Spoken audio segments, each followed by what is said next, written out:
Have you ever imagined where tattoo came from? Now, while you are still on that, pause a bit. Imagine this with me. Imagine that a woman walked into a festival celebration in an olden Igbo land. And while she walked into that celebration ground, she was not wearing any makeup and she was not wearing any jewelry.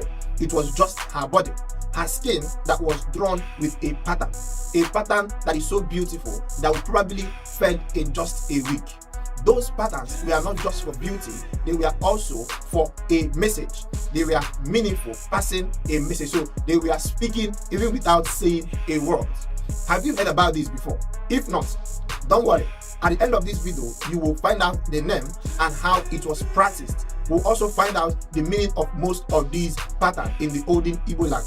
But before we dive into that, if this is your first time of coming across this channel, welcome to the family. My name is Uche and I do everything Igbo history. If this is what interests you, please go ahead and hit that subscribe button and also turn on your post notification bell to be the first to be notified anytime I drop a new video. Like this video now or at the end of this video if you learned and enjoyed it. If you have been our old subscriber, thank you very much for standing with us and always coming back to watch our videos. Now, let's dive right into the gist.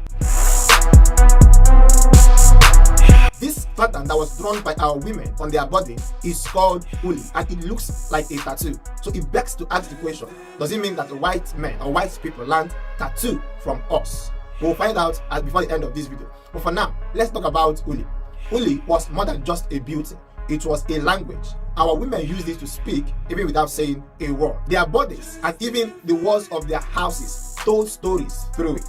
These stories were drawn in lines and shapes. Yes, they look simple, but they were beautiful, and each one of them carried a message. For instance, if a young girl that is going to festival wore ULI, her ULI will be screaming, "I am pure and I am ready."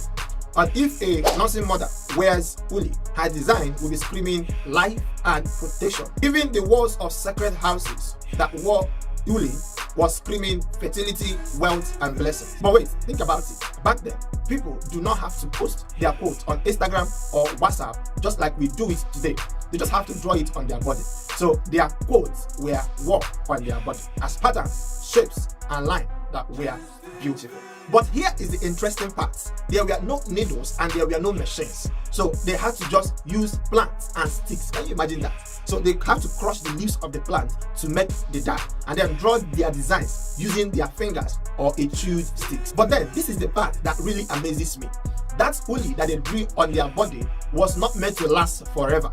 It was meant to just last for just 1 week.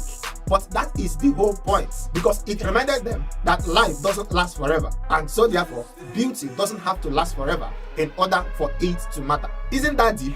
Because we live in a world where everyone wants things to last, like tattoos, filters, trends. But ULI embraces the idea that says that beauty could be temporary, just like the first version of temporary tattoos. But this time around, this one is with a soul and meaning.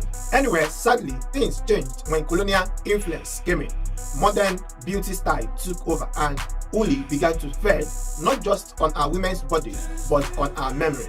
Today, many young Igbo people does not know how real ULI is. They have not even seen it and they don't even know the meaning of what it is. But here is the good news. ULI is making a comeback because we cannot see the patterns in our wrappers, in our clothes and blouses. Our fashion designers are using it, our artists are using it, even our digital creators are reviving ULI. Not just in museums, but in real life. You could see it on our walls, our clothes, and even on our Instagram feeds. The truth is that ULI never stops speaking, we just stopped listening.